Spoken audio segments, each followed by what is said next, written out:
अस्सलाम वालेकुम, मैं हूं सफदर सलीम। आप देख रहे हैं सफदर फूड डायरीज। आज जो वीडियो मैं आपके साथ शेयर करने वाला हूं ये है फ्राइड प्याज की। ये प्याज आप पहले से बना के रखें तो ये आपके हलीम, पुलाव वगैरह किसी भी चीज़ में आपके काम आएगी। ये जो रेसिपी है ये मेरी अपनी नहीं है, ये है रूबी आपा की रेसिपी।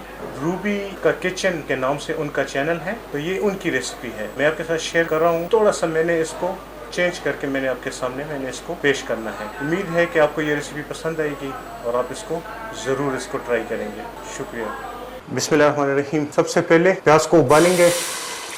प्याज को उबालने के लिए तकरीबन मैंने हाफ जग पानी डाला है। पानी डालने के बाद ये 2 अदद दरमियाने प्याज मैंने उबालने के लिए रख दिए हैं। अच्छा जी, ये देखें प्याज हमारा उबल चुका है। अब इस जगह पे आके हम फ्लेम को बंद कर देंगे पहले। अब इसको इस पानी से निकालेंगे। बिस्मिल्लाहिर्रहमानिर्रहीम। यहाँ पे आके हमने घी डालना है इसको फ्राई करने के लिए।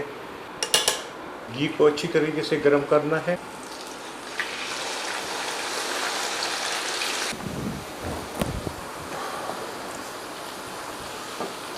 देखिए कलर हमारा थोड़ा सा सुर्ख हो गया है।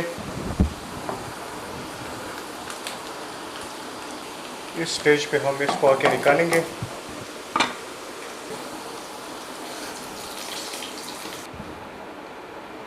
अभी हम मज़ीद प्याज डालेंगे।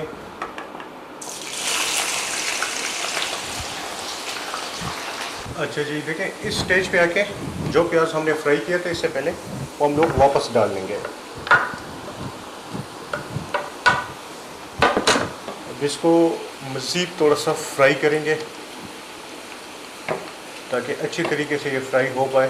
कि इस स्टेज पे आके हम लोग फ्लेम को ऑफ़ कर देंगे। ये देखें प्याज हमारा फ्राई हो चुका है।